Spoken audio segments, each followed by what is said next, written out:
আমি আপনাদের সামনে দুটি আয়াত তেলাওয়াত করেছি। এই আয়াতকে সামনে রেখে কিছু কথা বলে আমি আমার বক্তব্য বিষয়টি করব ইনশাআল্লাহ। মা তৌফিক ইল্লা বিল্লাহ। বক্তব্য শুরুর আগে একটা কথা বলি। আজকে জুমার দিন, সপ্তাহে 7 দিনে জোহরের নামাজ 4 রাকাত। সবাই আমরা এটা জানি, ফরজ নামাজ জোহরের 4 রাকাত, কিন্তু আজকে জুমার দিনে 2 রাকাত। কেন? এই জুমার খুতবাটা সব দিনে হয় না, আজকে হয়। এই জুমার খুতবা হওয়ার কারণে শুধুমাত্র খুতবাকে কেন্দ্র করে 2 রাকাত নামাজ কমিয়ে দেওয়া হয়েছে। তাহলে এই খুতবার গুরুত্ব কত আপনি বুঝতে পারছেন? নামাজকে কমানো হয়েছে, ফরজ নামাজ বা সুন্নাত নফল নয়। তাহলে আপনি যে জুমার মসজিদে এসে ট্যাং এলান দিয়ে ঘুমিয়েছেন, এটা কি আপনার উচিত আছে? আপনার বিবেককে আমি প্রশ্ন করব। আপনি তো শিক্ষিত লোক, আপনি তো মূর্খ নয়। আপনার বিবেককে আমি প্রশ্ন করছি, আপনি করে রাখেন যেটা আমার ঠিক হয়েছে। আল্লাহ যেখানে 2 রাকাত নামাজ কমাবে শুধুমাত্র জুমার খুতবা শোনার লেগে, আর আপনি সারা দিন কত আলাপনা হয় জুমার মসজিদে এসে পায়ের উপরে মুখ লেগে ঘুমিয়েছে। ও মনে হচ্ছে মরা রুগী এসছে জুমার মসজিদে। এটার জন্য এই জুমার খুতবা করা হয়নি। আপনাকে কান দিয়ে, অন্তরের কান দিয়ে আপনাকে শুনে বুঝে আমল করতে হবে। তার জন্য এই খুতবার ব্যবস্থা করা হয়েছে। 2 রাকাত নামাজ কমিয়ে দেওয়া চাকরিখানি কথা নয়। তাহলে আমাদের উচিত সবাই যে কানটাই দিকে রাখবেন আর এইদিকে তাকান। আমি তো বারবার বলি যে দেখতে অত কি খারাপ যে আমাকে দেখতে আপনার ভালো লাগছে না, তাই আপনি নিচে মরি করছেন। আমি এর আগে বলেছি, এইদিকে তাকালে আপনার ঘুম আসবে না। আপনাকে তো আমি বারবার বলেছি যে কেসা কাহিনী শোনাবার জন্য এখানে দাঁড়াই না। যে কটা সমাজে অন্যায় দেখতে পাই, সমাজে অন্যায় চলে, সে কটা কথা আপনাকে আমি ধরিয়ে দিই যে এটা আপনি অন্যায় করছেন, অন্যায় থেকে ঘুরে আসেন, এটা আমার দায়িত্ব। সেটাও যদি আপনার শোনার মনোমানসিকতা না থাকে, বাড়ি যে বউটার কাছে ঘুমানোর কাজ দিবেন। অনেকে বলে মানুষের আমার এমন কথা বলে জুমার খুতবাতে, বলবেন আপনার চরিত্র কারণে আমাকে বলতে হয়। আপনার চরিত্র ঠিক থাকলে মনে কথা বলবেন মানে আপনার ব্যাপারে। আসুন আমরা যে আয়াত পড়েছি সেই দিকে আমরা যাবো ইনশাআল্লাহ। পৃথিবী খুব কঠিন অবস্থা দিয়ে যাচ্ছে, আমরা এটা সবাই টের পাচ্ছি। আমেরিকার খবর আমরা শুনছি, আমেরিকা পুড়ে ধ্বংস, হাজার হাজার গাড়ি পুড়ে শেষ। একটাই লোকের মুখে কথা আমরা শুনতে পাচ্ছি চায়ের দোকানে এখানে ওখানে, যে গাজার উপরে অত্যাচার করেছে, গাজার মুসলমানদেরকে মেরেছে, তাই আল্লাহ ওটা হাজার দিয়ে ওদেরকে পুড়িয়ে মেরে ফেলেছে। বা সেইটুকুন বলে মানুষের বক্তব্য শেষ। আল্লাহর গজব যখন আসে তাহলে এমনি এমনি আসে না, মানুষকে শিক্ষা দেওয়ার জন্য আসে। গত জুমাতে হাফেজ সাহেবের কথাটা তুলে ধরেছিলেন যে আমেরিকা পড়ছে, আমরা এখন খালি খবরটা শুনে আরামে ঘুমাচ্ছি। আমাদের যে পড়বে না, আমাদের উপরে যে আল্লাহর গজব আসবে না, এটা আপনাকে কে বললে? কিসের ভিত্তিতে আপনি বিশ্বাস করে বসে আছেন? কোন আশাতে আপনি দুনিয়ায় বসে আছেন? কার আশায়, কার মহব্বতে, কার মায়ায় আপনি আল্লাহকে ভুলে গেছেন? আল্লাহ রাব্বুল আলামিন পবিত্র কোরআনে আফসোস করে কথাটা বলছেন, ইয়া আইয়ুহাল ইনসান মা গাররাকা বিরাব্বিকাল কারীম। বাংলা কোরআন বলে বাড়িতে আপনি দেখেন এর অর্থ কি দাঁড়ায়? আল্লাহ আফসোস করে বলছে, বান্দা তোকে কোন মায়ায়, কোন মহব্বতে, কোন জিনিসে আমার মত রবকে তোর কাছ থেকে বিচ্ছিন্ন করে রেখেছে। রবকে তুই ভুলে গেছিস, দুনিয়ার কোন মায়ায়, কোন বন্ধুর পাল্লায় পড়ে তুই আমাকে ভুলে গেছিস বল। এটা আল্লাহ আফসোস করে বলছে আপনাকে যে কিসের জন্য আমাকে তুই ভুলে গেলি, কোন মায়া পেয়েছিস দুনিয়ায়, কার পিছনে তুই ঘুরছিস, কি কারণে আমাকে ভুলে গেছিস বল বান্দা বল। আল্লাযী খালাকাকা ফাসাওয়াকা ফাআদালাক ফি আইয়ি সূরাতিন মা শাআ রাক্কাবাক। তোর নাকটা কত সুন্দর করে আমি তৈরি করেছি, তুই দেখ। ওই যুবক, তুমি তোমার গার্লফ্রেন্ড, তোমার প্রেমিকার নাক দেখে তুমি প্রেমে পড়ে রাতকে রাত তুমি চ্যাট করো, রাতকে রাত তোমার ঘুম হয় না, মোবাইলে তুমি কথা বলো। যুবক, তোমাকে আমি বলি, তোমার প্রেমিকার নাক কে বানিয়েছে তুমি একবার চিন্তা করো। সামান্য নাক দেখে যদি তোমার 3 দিন 4 দিন ঘুম না হয়, সামান্য তোমার প্রেমিকার চোখ দেখে যদি তোমার ঘুম হারাম হয়ে যায়, তাহলে যেই চোখ যেই মহান রব বানিয়েছে তার সৌন্দর্য কতটা হতে পারে। তার যদি সৃষ্টির প্রতি এত মহব্বত তোমার হয়, তাহলে যিনি তোমার প্রেমিকাকে সৃষ্টি করেছে তার উপরে কত মহব্বত হওয়া দরকার ছিল। কিন্তু যুবক, তুমি তা করো না। সারা রাত তুমি মোবাইলে নাইনটা ছবি দেখো, সারা রাত তুমি উলঙ্গ ছবি দেখে রাতকে রাত তুমি পার করে দাও। একবার তোমার আল্লাহ বলে মনে পড়ে না। ফজরের আযান হয়, মুসাল্লি খুঁজে পাওয়া যায় না মসজিদে। আল্লাহ রাব্বুল আলামিন পবিত্র কোরআনে বলছেন ওয়াল ফাজর, শুধুমাত্র ফজরের যে টাইমটা, সেই টাইমটাকে কসম করে আল্লাহ কসম খেয়ে বলছেন। কসম আল্লাহ এমনি খান না, আপনার মতন তোতামাকির মতন আপনি যাতে কসম খেলেন, আল্লাহ কিন্তু সেটা করেন না। যেটা আল্লাহ কসম খান তার গুরুত্ব অবশ্যই আছে। আল্লাহ যে ফজরের সময়টাকে গুরুত্ব দিচ্ছেন কতটা বুঝাবার জন্য, যে বান্দা এই সময়টা আমার কাছে কত গুরুত্ব তোকে বুঝাবার জন্য আমি কসম কাটছি যে ফজরের কসম। কেন আল্লাহ ফজরের কসম করছেন? তার অবশ্যই কারণ আছে। ফজরের টাইমটাকে বলা হয়েছে মহাসম্মেলনের একটা টাইম। মহাসম্মেলন কখন হয়? যখন এক জায়গায় অনেকগুলো লোক একত্রিত হয়, তখন মহাসম্মেলন তাকে বলা হয়। লাখ লাখ লোক এক জায়গায় হয়েছে, ওটাকে মহাসম্মেলন বলা হয়। তাহলে ফজরের সময় তো সব থেকে লোক কম থাকে নাকি? মুসাল্লিরা মানুষ ফজরের সময় সব চাইতে কম থাকে। তাহলে আল্লাহর কথা কি এটা ভুল? যেটা মহাসম্মেলনের সময় আপনি এখনো বুঝতে পারেননি, আপনাকে আমি বুঝাচ্ছি, শুনেন। কেন আল্লাহ রাব্বুল আলামিন মহাসম্মেলন এই কথাটা বললেন যে এই সময়টা একটা মহাসম্মেলনের সময়? আমরা এর আগে বক্তব্য শুনেছি যে ফজরের সময় লক্ষ লক্ষ কোটি কোটি ফেরেশতা শুধুমাত্র আশরাফুল মাখলুকাতের সিকিউরিটির জন্য, নাইট গার্ড করার জন্য ফজরের সময় তারা দুনিয়ায় প্রেরণ হয়। আর ওই ফেরেশতা আসর পর্যন্ত থাকেন, আসরের সময় আবার চলে যান, আবার ফজরের সময় আসেন। এইভাবে ডিউটি করতে থাকে ফেরেশতারা। তাহলে যখন ফেরেশতারা ফজরের সময় চলে যায় একদল, তখন কি দুনিয়া ফাঁকা থাকে? আল্লাহ কি আপনাকে এমনি ছেড়ে দেয়? আল্লাহর ভালোবাসা আপনাকে বুঝাচ্ছি। আল্লাহ কতটা আপনাকে মায়া করে, মহব্বত করে, যে আল্লাহকে আপনি ভুলে আছেন। আপনি তো ডাকাত, আপনি তো মুনাফিক, আপনি তো দাগাবাজ। এই আল্লাহকে আল্লাহ এত কিছু আপনার জন্য ভাবছে, 1 মিনিট আপনাকে আল্লাহ নিজের ফেরেশতা ফাঁকা রাখছেন না, যে আমার ফেরেশতাকে না পাঠালে আমার বান্দা বিভিন্ন অস্থিরতার মধ্যে পড়ে যাবে। ফজরের সময় যে ফেরেশতার দল চলে যায় আল্লাহর কাছে, আর একদল আবার ওই ফজরের সময় আসে না? একদল আসে আর একদল যায়।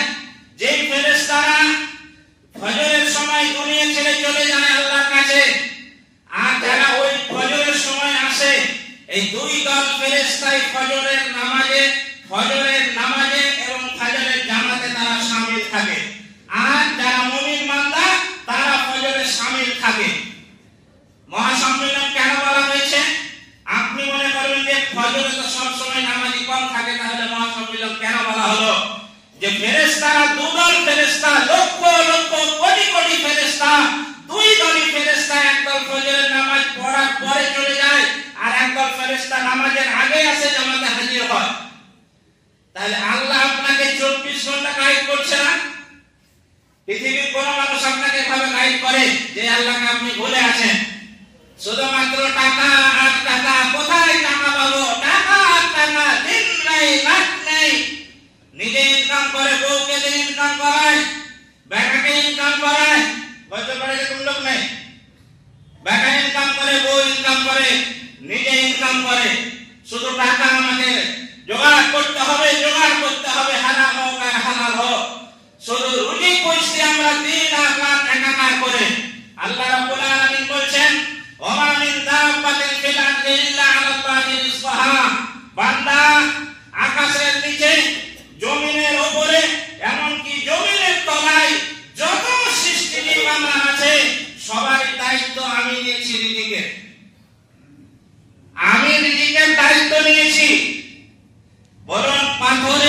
পাথর যখন আমরা ফাটল দেখি, ফাটায় পাথর, পাথরের ভিতরে পোকা দেখা যায় না? দেখি আমরা পাথরের ভিতরে পোকাকে কে খাবার দিচ্ছে বলে? আপনার তো দুটা বেটা, একটা বেটা একটা বেটি, এর কারণে আমার বেটা বেটি যেন কোনো রকমের অসুবিধা না হয়, রাত আর দিন এক করে আপনি ইনকাম করেই যাচ্ছেন। আল্লাহ বলছেন বান্দা ব্রেক কর, তোর জীবনে ব্রেক কর, রুজির মালিক আমি, ওয়া মিন দাব্বাতিন ফিল আরদি ইল্লা আল্লাহি রিজকুহা, পৃথিবীতে যত সৃষ্টিজীব আছে সবাইকে আমি রুজি দিয়ে থাকি, এত কেন তুই ছোটাছুটি করিস রুজির জন্য? আচ্ছা বলুন তো, আপনার বাড়িতে 4টা লোক, আপনার বেটা বেটি, আপনার স্বামী স্ত্রী, আপনারা 4টা লোক, আপনারা বাঁচবেন মনে করেন, ধরে নেন 100 বছর করে, 500-400 বছর আপনি বাঁচবেন 4 জন মিলে। এখন আল্লাহ যদি 400 বছরের খাবার একসাথে আপনাকে দিয়ে দেয়, 400 বছরের যা চাল লাগবে দিয়ে দিলেন, ডাল যা লাগবে দিয়ে দিলেন, আটা যা লাগবে দিয়ে দিলেন, লবণ লাগবে যা দিয়ে দিলেন, আচ্ছা আপনি রাখবেন কোথায়? 400 বছরের খাবার আপনি রাখবেন কোথায় বলেন? জায়গা পাবেন আপনি রাখতে?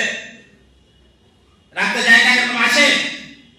তাহলে 400 বছরের খাবার দিলে আপনি রাখার জায়গা পাবেন না। তাই আল্লাহ বলছেন বান্দা তুই রুজির পিছে অত দৌড়াস না, আমি রুজির মালিক, আমি জানি কাকে কোথায় রুজি দিতে হবে। তুই ছুটিস না তোর ছেলে মেয়ের জন্য, তুই আখিরাত বরবাদ করিস না। আমি তোকে রুজি দিয়ে থাকি, আমি তোকে রুজি দিই, তোর সন্তান সন্ততি আছে যারা তাদের তো রুজি আমি দেখ, আল্লাহ কথা।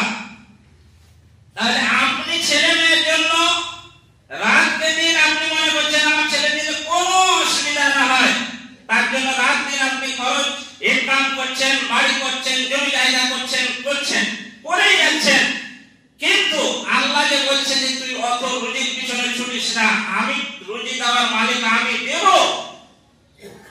মানুষকে যেমন প্রত্যেকটা মানুষকে মত খুঁজে বেড়ায়, সেরকম প্রত্যেকটা মানুষকে রুজিও খুঁজে বেড়ায়। তাহলে এই কথাটা যদি আপনার মাথায় ঢুকে যায় যে রুজির মালিক আল্লাহ আমাকে দেবে, আমার ছেলে মেয়ের রুজি আল্লাহ লিখে রেখেছেন তা দেবেন, আমার ছেলে মেয়ে পাবে, তাহলে হারাম পথে আপনাকে কিস্তির লোন কেন দিতে হয়? কেন আপনার বউটাকে অন্যজনের কাছে বিক্রি করে দিয়েছেন? অনেকেই বলেন যে খুতবা ঘুরে ঘুরে ওটাই, এরকম কথা আমার কানে এসছে। আপনি কথা শুনেন না, তার জন্য তো আমাকে ওই কথাই বলতে হয়। বলেন গ্রুপ লোনের একটা বউ এখনো ছেড়েছে, গ্রুপ লোন এখনো কিস্তির টাকা প্রতি সপ্তাহে আমার বাড়ি থেকে তুলে নিয়ে যায়। শরম লাগে না আপনার? আমি কথা বললে বেশি হয়ে যায়, আপনি ভুল করলেন সেটা বেশি হয় না। আপনার তো হায়া শরম করা দরকার ছিল। আল্লাহর উপরে আপনার বিশ্বাস নেই। আল্লাহ আফসোস করে বলছে কিসে তোকে দুনিয়ায় কোন মায়ায় ভুলিয়ে রেখেছে যে তুই আমার মতো রবকে ভুলে গেছি। যেই রব আমি 24 ঘন্টা তোকে আমি গাইড দিয়ে থাকি, যেই রব আমি তোকে 24 ঘন্টায় দেখভালের ভিতরে রাখি যে তোর কোনো রকমের যেন অসুবিধা না হয়, আর সেই রবকে তুই ভুলে গেছিস। আল্লাহ একটা আয়াতে আফসোস করে আরেকটা কথা বলেছেন। সূরা এই আল্লাহ রাব্বুল আলামিন একটা সূরার শেষ আয়াতে বলেছেন, সূরা মুরসালাত শেষ আয়াতে আল্লাহ রাব্বুল আলামিন বলছেন ওয়াইলুল ইয়াউমাইযিল লিল মুকাজ্জিবিন ফাবিআইয়ি হাদিসিন বাদাহু ইউমিনুন। আল্লাহ বলছেন বান্দা তোকে কোন কিতাব নাযিল করলে তোর উপরে তুই আমাকে স্মরণ করবি? কোন কিতাব কোন কথা বললে তুই আমাকে স্মরণ করবি, আমাকে ডাকবি বল। এটা আল্লাহর আফসোসের কথা।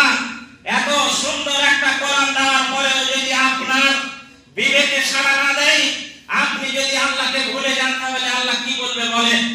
কোন সন্তানকে কোন মা যদি বলে বেটা তোকে আমি 10 মাস 10 দিন ধরে মানুষ করলাম, বেটা 10 মাস 10 দিন ফেলে রেখে তুই যখন দুনিয়ায় আলি তোকে কত কোটে নে মুখতে নে, তো আমি তোকে কত বড় করলাম, এখন তুই বড় হয়ে গেছিস বেটা, আমার সঙ্গে তুই কথা বলিস না। এ কথা যদি কোনো মা কোনো সন্তানকে বলে, সন্তানের মন যদি পাথর হয়ে যায়, তারপর মায়ের কথাটায় কিছুক্ষণ হলে মনটা বলবে যেন মা ঠিকই বলছে। সেই মাকে যে বানিয়েছে তিনি আফসোস করে বলছে যে বান্দা তোকে কোন মায়ায় ভুলিয়ে রেখেছে, আমাকে থেকে বিচ্ছিন্ন করে রেখেছে। তোকে কোন জিনিসটা বললে তুই শুনবি, আমাকে ডাকবি। পৃথিবীর যত কিছু আছে, যত সৃষ্টি করেছি, পৃথিবীতে যাই করিস বান্দা, আমি দেখতে পাচ্ছি, আমি তো সব কিছুই জানি, তাহলে আমার জন্য কি করলি বান্দা? আমাদের দুইটা জীবন আছে, একটা মাটির উপরে, একটা মাটির নিচে। মাটির উপরে জীবন আমাদের এখন চলছে, মাটির উপরে জীবন তো ক্ষণস্থায়ী জীবন বন্ধু। এই মাটির মাটির উপরে জীবন কাটাবার জন্য আজকে আমরা রং বেরঙের কত রকমের জিনিস আমরা জোগাড় করি।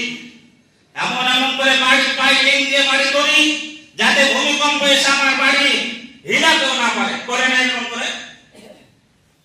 বন্ধু, তুমি মনে করছো যে আমার বাপ দাদার বাড়ি ছিল, তাহলে তার জন্য হয়তো আমার বাপ দাদা মরে গেছে।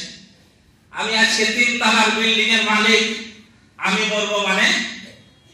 আপনি যে এত সুন্দর করে গোছাচ্ছেন এই দুনিয়াতে কিছুক্ষণের আরামে করার জন্য, যখন দুনিয়াটাকে উল্টে দেওয়া হবে, আপনি যে মাটির তলে যাবেন, তখন ওই জীবনের জন্য আপনি কি করলেন একবার ভাবেন।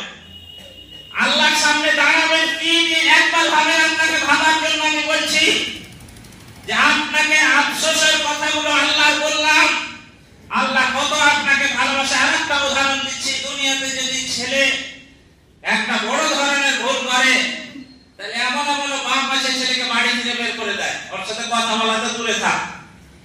এমন পরিবার আছে 3 বছর 5 বছর বাপ বেটার সাথে কোনো যোগাযোগ নেই, কথা বলা বলি নেই, বলছে মরে গেলে ওকে মাটি দিতেও যাব না, এরকম সন্তান আছে। তাহলে কত বড় ভুল করেছে আপনি, বাপ কত বড় ভুল করেছেন। কিন্তু আল্লাহ রাব্বুল আলামিন বলেছেন, বান্দা তুই পাহাড় পরিমাণ গুনাহ করেছিস, আয় তোর জন্য আমি বসে আছি। আল্লাহ নবী হাদিসের মধ্যে বলেছেন, কিয়ামতের আগ মুহূর্ত পর্যন্ত আল্লাহ রাব্বুল আলামিন প্রতি রাত্রে এসে নিজের ক্ষমার হাতকে প্রসারিত করে বান্দাদের কাছে আফসোস করে ডাকতে, বান্দা তুই চলে আয়, সকাল থেকে সন্ধ্যা পর্যন্ত যা গুনাহ করেছিস বান্দা আয়, আমি তোকে ক্ষমা করার জন্য আমি বসে আছি। আমরা বক্তব্যের আগে শুনেছি যে শেষ রাতে আল্লাহ প্রত্যেকদিন নিচে আসমানে, প্রথম আসমানে এসে নেমে আল্লাহ বান্দাদেরকে ডাকতে, বান্দা আয়, কার কি দরকার আয়, আমি তোকে দেওয়ার জন্য আমি হাত বাড়িয়ে দিয়েছি। সকাল থেকে সন্ধ্যা পর্যন্ত যা পাপ করেছি বান্দা, আমার কাছে তুই ক্ষমা চা, একবার ক্ষমা চাইতে তোর দেরি হবে, আমার ক্ষমা করতে দেরি হবে না। আল্লাহ রাসূল বলছেন যে দিনের বেলা তো আল্লাহ এসে হাত প্রসারিত করে বলেন, বান্দা রে, রাতের অন্ধকারে যা গুনাহ করেছি তাই বান্দা একবার আমি তোকে ক্ষমা করার জন্য বসে আছি। বলুন, দুনিয়াতে যদি একটু কেন স্বার্থে আঘাত লাগে, তাহলে আমার সঙ্গে 2 মাস 5 মাস 1 বছর 2 বছর কথা বলে না, কিন্তু আল্লাহর সঙ্গে আপনি গাদ্দারি করেন, বেঈমানি করেন, আল্লাহর সঙ্গে আপনি নাফরমানি করেন, তারপর আল্লাহ বলছে, বান্দা হতাশ হয়ে যাস না, আয় তোর জন্য আমি ক্ষমার হাত প্রসারিত করে দিয়েছি, আয় তোকে আমি ক্ষমা করব। কেননা আমার চাইতে তোকে মহব্বত দুনিয়ার বড় মানুষ করতে পারবে না, আমি যা তোকে ভালোবাসি দুনিয়ার বড় মানুষটা ভালোবাসতে পারবে না, বান্দা আয় আয়। কিন্তু আমরা হতভাগ মুসলমান, এত বলার পরেও শেষ রাত্রে আমরা ঘুমাই, নাক ডেকে ঘুমাই, কারো সারা শব্দ পাওয়া যায় না। কি মডেল, কি সর্দার, কি সেক্রেটারি আর কি ক্যাশিয়ার, কি মৌলবি আর কি মাতাব্বর, সবাই আমরা ঘুমাচ্ছি, কোনো চিন্তা নাই। কিন্তু আমরা যখন কোরআনের আয়াত পড়ছি, আমরা দেখতে পাচ্ছি পাড়ার হাজারো মানুষ জাহান্নামে ঢুকে যাচ্ছে। এর কারণে আমাদেরকে বলতে হয়, আপনি আগে আসুন, আপনার পাও ধরতে আমি রাজি হয়েছি, আপনার পাও ধরবো আমি, কিন্তু আপনি আসুন। কোন মহাব্বতে, কোন মায়াতে আপনাকে আল্লাহর সামনে বিচ্ছিন্ন করে রেখেছে?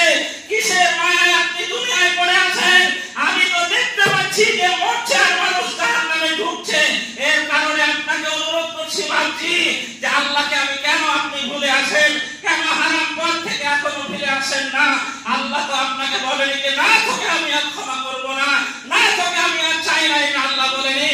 আল্লাহ বলছে তোর বয়স যদি 90 বছর হয়ে যায়, বান্দা তুই একবার আমাকে ডাক, আয় আল্লাহর ঘরে একবার ডাক, আল্লাহ ভুল করেছি, আল্লাহ তুমি আমাকে ক্ষমা করে দাও। আল্লাহ বলছে, আল্লাহ নবী বলছে যে বান্দাকে ক্ষমা করার জন্য আল্লাহ বসে আছে। সুবহানাল্লাহ। কোন মানুষ আছে পৃথিবীতে এরকম আছে বলেন যে ক্ষমা করার লেগে বসে আছে? একটু ক্ষমা করলে আপনার 50,000 টাকা জরিমানা হয়, একটু ভুল করলে আপনার কত রকমের শাস্তি দেয় দুনিয়াতে। কিন্তু আল্লাহ বলছে, বান্দা তুই ভুল করেছিস, তাই আমাকে স্মরণ কর, তোকে যে কষ্ট করে আমি তৈরি করেছি, 10 দিন তোর মায়ের পেটে আমি রেখে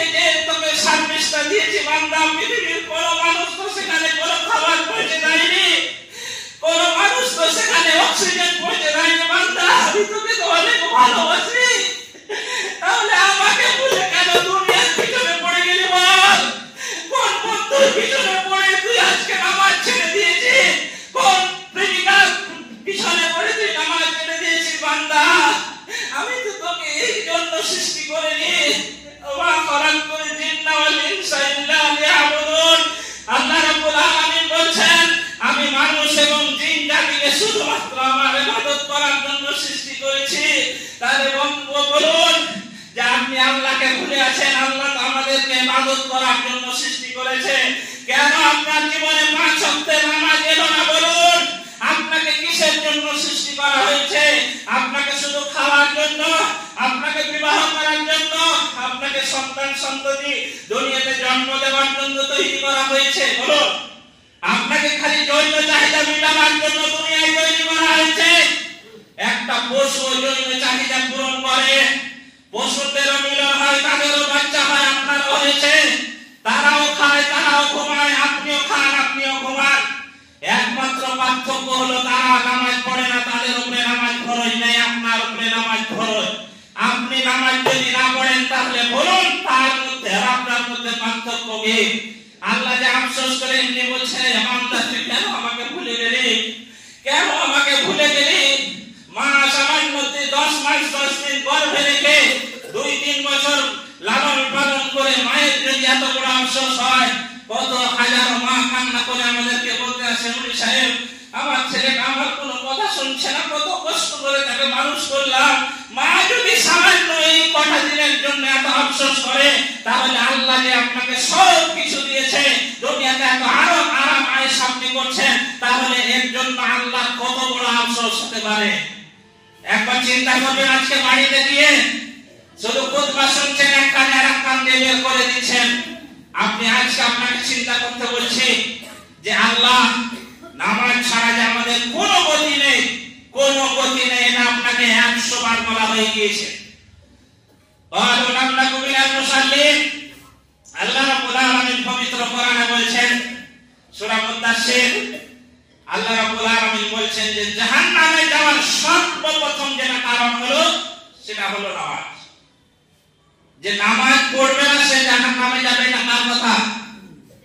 এটা যদি হাদিস হতো তাহলে আপনার মনে একটু সন্দেহ হতে পারত, যেমন ওই আলকাল হবে। এটা কার কথা? সূরা মুদাসসির আয়াত নাম্বার আপনাকে বলে দিছি, এই 40, 41, 42, 43 এই আয়াত আপনি মিলান। যদি এই আয়াত না মিলে আপনার সামনে আর কোনোদিন আমি কথা বলবো না।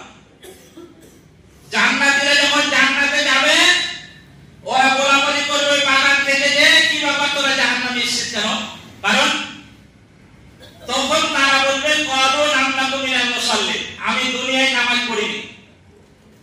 তাহলে আপনি যে নামাজ পড়েন না, আপনি কোথায় যাবেন বলেন? আপনার ঠিকানা জাহান্নাম, আর কোরআন অনুযায়ী জাহান্নাম ঢুকে বসে আছেন, তার জন্য আপনাকে অনুরোধ করা হচ্ছে আপনি ঘুরে আসেন।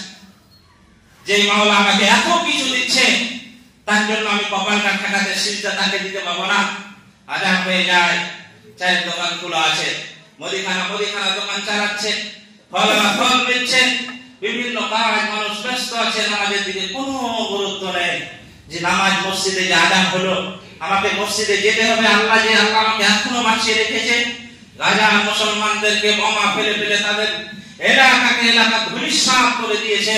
গাজা ভিডিও সকালে আমি দেখলাম যে তাদের মসজিদগুলোকে এমন করে ভাঙা হয়েছে, মনে হচ্ছে বুলডোজার দিয়ে যেমন পরিষ্কার করা হয়েছিল কদিন আগে আমাদের এই যে পেশাব পায়খানা, এই 2-4 দিন আগে যেরকম পরিস্থিতি করে দেওয়া হয়েছিল বুলডোজার দিয়ে একবারে সমান, সেভাবে দেখছি মসজিদ, মাদ্রাসা, হসপিটাল, বাড়ি ঘর সবকে সমান করে দেওয়া হয়েছে। তারপরেও তারা একদল দেখলাম তিরপাল খাটাচ্ছে, তিরপাল খাটিয়ে সেখানে নামাজ পড়ছে। বলুন, আপনাকে আমি বলছি, বলুন আপনার মসজিদ আজকে 2 তলা 3 তলা মসজিদ করে রেখেছেন, টাইলস বসা আছে, মসজিদে ঠান্ডা যেন না লাগে তার জন্য কার্পেট পাড়া আছে, কার্পেটের পরেও আর একটা ফর্ম দেওয়া আছে যেন ঠান্ডা কোনো রকমের না লাগে। এই মসজিদে আপনি ঢুকছেন না। গাজার দিকে তাকান আপনি, তাদের মসজিদ নেই, তাও তারা তিরপাল খাটিয়ে, আজকে ভিডিও আজ সকালে জুমা কিছু করা নেই, তিরপাল খাটিয়ে তারা জুমার নামাজ আদায় করবে, তার জন্য তারা সেই ব্যবস্থাটা করছে। নিচে কোনো রকমের ব্যবস্থা নেই, তারা বালির উপরেই নামাজ পড়ছে। বলুন তাদের ঈমান আর আপনার ঈমান, বলুন। যে ঈমান নিয়ে হাইয়া আলাস সালাহ হাইয়া আলাল ফালাহ, এই বাক্য শোনার পর মসজিদে ঢোকাতে পারেন, আল্লাহর কসম, আল্লাহর কসম এবং আল্লাহর কসম, ওই ঈমান নিয়ে আপনাকে জান্নাত ঢোকাতে পারবে না। একটা কথায় আপনার সব আমি উত্তর দিয়ে দিলাম। যে ঈমান নিয়ে হাইয়া আলাস সালাহ, তুমি সালাতের দিকে এসো, এসো। এই ডাকটা শোনার পর যে ঈমান আপনাকে মসজিদে ঢুকতে সাহায্য করে না, আপনাকে আমি আল্লাহর কসমের দোহাই দিয়ে বলছি, ওই ঈমান নিয়ে আপনি জান্নাত যেতে পারবেন না। এবার আপনি ওই হাইয়া আলাস সালাতে মসজিদ ঢুকবেন কি ঢুকবেন না, এটা ব্যক্তিগত আপনার ব্যাপার।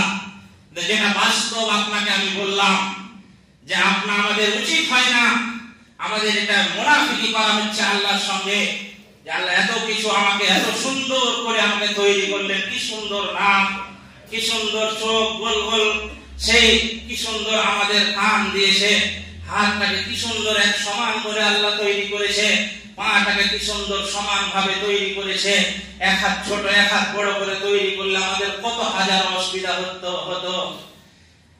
কত সুন্দর করে আমাদের চেহারাটা আল্লাহ নিজ হাতে তৈরি করেছেন। বলুন, অন্ধ করে আপনাকে তৈরি করতে পারেন, কিন্তু আল্লাহ জ্যোতি দিয়েছে আজকে গজর পাড়ার জালসাতে কত রকমের জিনিস আপনি দেখছেন, সকাল থেকে সন্ধ্যা রাত পর্যন্ত দেখতেই থাকবেন। অন্য ধর্মাবলম্বী একজন মানুষ আমাদের গজর পাড়ায় থাকে, তারা দুজনেই স্বামী স্ত্রী অন্ধ, দেখেন তাদের জীবন আর আপনার জীবন আপনার দেখবেন তাদের দিকে, শুধু দুজনেই দেখতে পাই না। তার সন্তান আছে একটা, আমাদের চোখ বউ রাখার পরে আমার সন্তান চুলাতে পড়ে যায়, পানিতে পড়ে যায়, টিউবওয়েলের কাছে পড়ে যায়, পড়ে না, ছাদ থেকে পড়ে যায়, পড়ে না। আমার বইয়ের এত চোখের জ্যোতি থাকার পরেও আমার সন্তান ছাদ থেকে পড়ে যায়, হসপিটাল বলে কত এরকম অ্যাক্সিডেন্ট হচ্ছে। সব চাইতে এই কদিন কাকে রিপোর্ট করছি, ছাদ থেকে পড়া বাচ্চা সব চাইতে বেশি মুর্শিদাবাদে। কেন? ওরা হাজার খরচ করে, কিন্তু ছাদ করার পর একটু ছাদটা ঘিরে দেয়, এটা করে না বেশিরভাগ থেকে। আপনার বইয়ের এত চোখের জ্যোতি থাকার পরে আপনার সন্তান পড়ে যায়, আপনাকে চোখ দিয়েছে কি দূর, আরে আপনি মোটরসাইকেল 180-তে চলে, আপনার 170, 150, 130 চালান, গতিতে কি জোর চলছে। একবার তার দিকে তাকান তো, যে সে সংসার কিভাবে করে, তাহলে সন্তানটাকে কিভাবে সে লালন পালন করে, বলে তার একবার তার জীবনটাকে আপনি ভাবেন যে আপনি চোখটা কি আল্লাহ কি সুন্দর করে আপনাকে তৈরি করেছে। সেই আল্লাহকে আপনি ধোঁকা দিচ্ছেন, সেই আল্লাহকে আপনি ধোঁকা দিচ্ছেন। রাত 12টা 1টা পর্যন্ত আপনি কেরামের গুটি চালছেন, রাত 11টা 12টা পর্যন্ত তাস খেলছেন, রাত 11টা 12টা পর্যন্ত আপনার মসজিদে থাকে।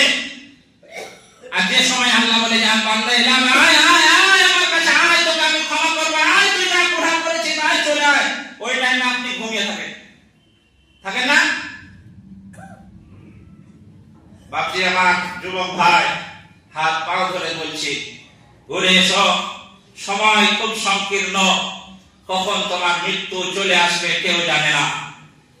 আমেরিকা কোনোদিন ভাবতে পারেনি, উজ্জ্বল দেশে কোনোদিন ভাবতে পারেনি যে আমাদের লক্ষ লক্ষ বাড়ি ধ্বংস হয়ে যাবে, হাজার হাজার একর জমি নষ্ট হয়ে যাবে। কোনোদিন স্বপ্ন সে ভাবেনি যে এখন বিশ্বের সুপার পাওয়ার সামান্য এক জায়গায় আঙুল লাগিয়ে দিয়েছে, ওটাকে নির্মাণ দেওয়ার হাজারো প্রযুক্তি সব বিফল, কোনোটাই কাজ করছে না।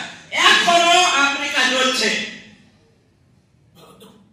এখনো আমেরিকা জ্বলছে, বলে ওরা স্বপ্নে ভেবেছিল।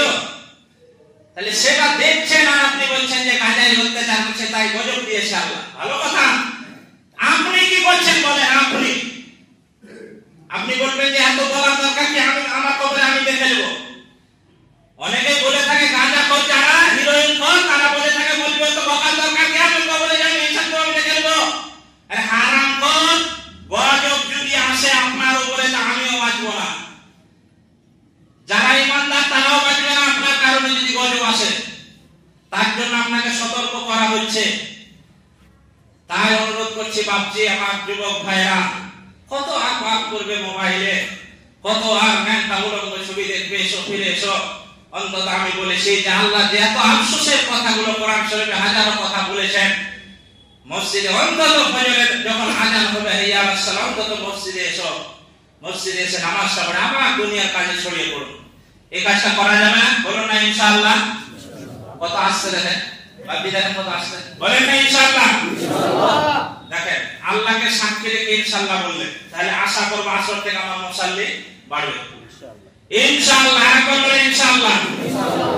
আল্লাহ তুমি এই তোমার বান্দারা আজকে তোমার ঘরে স্বীকারোক্তি দিলে ইনশাআল্লাহ আমি নামাজ পড়বো, ইনশাআল্লাহ আসবই। কাজে কামে কোনো সময় হলো না, সেটা আলাদা কথা। আসেন আমরা সবাই মিলে জান্নাতে যাব। আমার জান্নাতের ভাগ কমে যাবে? আমার জান্নাতের ভাগ যদি কমে যেত আপনাকে একটাও কথা বলতাম না এইভাবে, কিন্তু কমবে না। আমরা সবাই মিলে জান্নাতে যাব।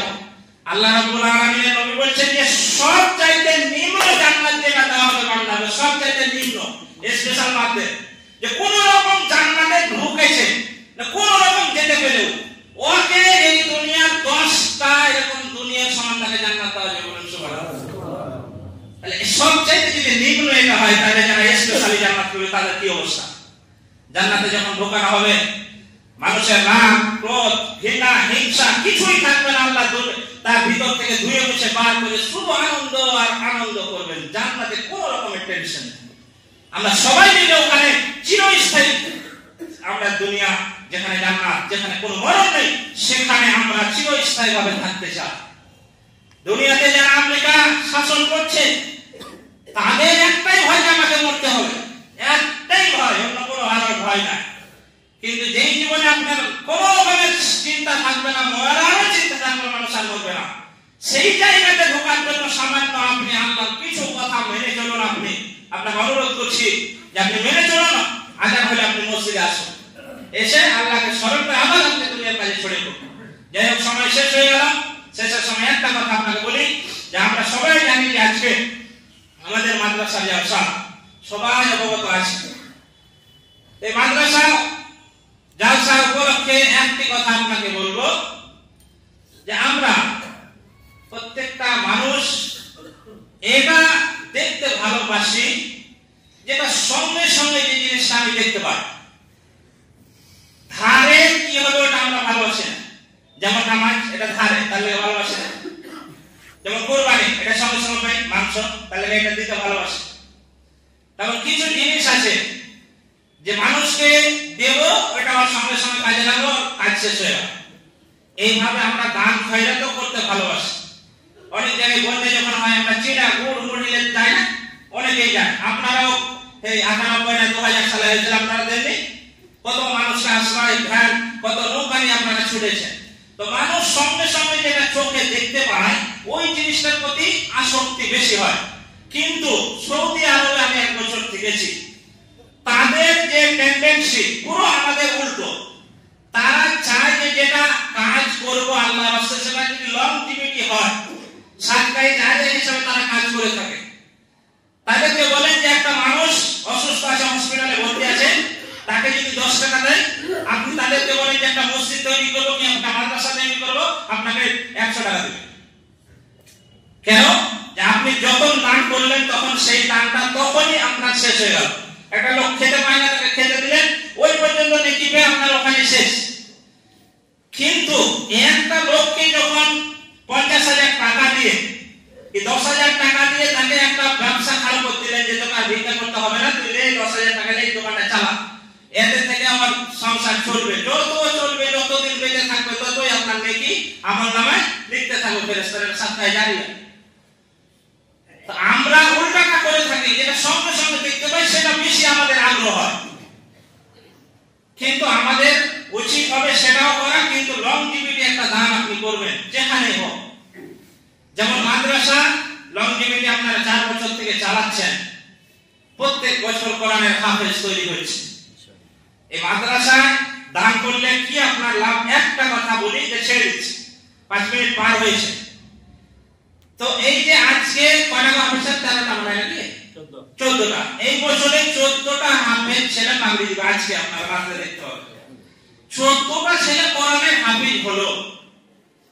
এরা আবার অন্য মাদ্রাসায় যে পড়াবে, কেউ মসজিদে পড়াবে, কেউ বক্তব্য দেবে, এরা কি করবে, নামাজ পড়বে, কোরআন তেলাওয়াত করবে। আপনি যে মাদ্রাসাকে সহযোগিতা করেছেন, এই যে একটা লং টাইমের সহযোগিতা, যে মাদ্রাসা আপনি দান করেছেন 10,000, 5,000, 20,000, যে যেরকম করেছেন, এই টাকা থেকে আপনার এই ছেলেগুলোকে তৈরি করা হচ্ছে।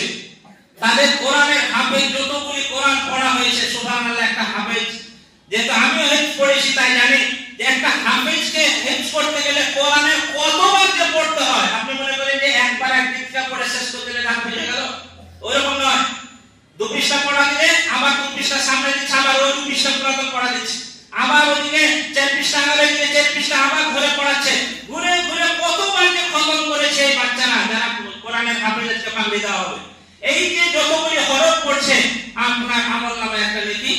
যাচ্ছে, কিন্তু যেহেতু আপনি দান করেছেন, তাই আমি অনুরোধ করবো যে আপনারা যার যেরকম সামর্থ্য আছে সামর্থ্য অনুযায়ী 10 টাকা আপনার সামর্থ্য 10 টাকা দিন, কিন্তু দিবেন প্রত্যেকটা মানুষ গ্রামে, যেহেতু সমস্ত মানুষ এখানে আছেন, কারো দিক দেখে নয়। আমি আল্লাহর রাস্তায় কোরআনের মাহফিলের জন্য কোরআনের হাফেজ তৈরি হয়েছে, এই কারণে শুধুমাত্র আমি 10,000 টাকা দিলাম। দেখবেন যতদিন মাদ্রাসা চলবে, তারপরে যত হাফেজ ভাবে কোরআনে যত জায়গায় কাজ করবে, যারা আমরা যাদের বাড়িতে খেয়ে মানুষ হয়েছে, যারা জায়গা দিয়েছে, যারা সহযোগিতা করেছে, তারা যে আমরা যে কোরআনের কথা বলি, কোরআন পড়ি, নামাজ পড়ি, তারা মরে গেছে আজকে কতদিন আগে, তারপরে তাদের কবরে সাতটায় দাঁড়িয়ে যাচ্ছে, সেরকম আপনারও যাবে। সেই হিসাবে প্রত্যেক ভাই বাবজি প্রত্যেকে যে যা পারবেন অবশ্যই মাদ্রাসাকে সহযোগিতা করেন, বলুন ইনশাআল্লাহ।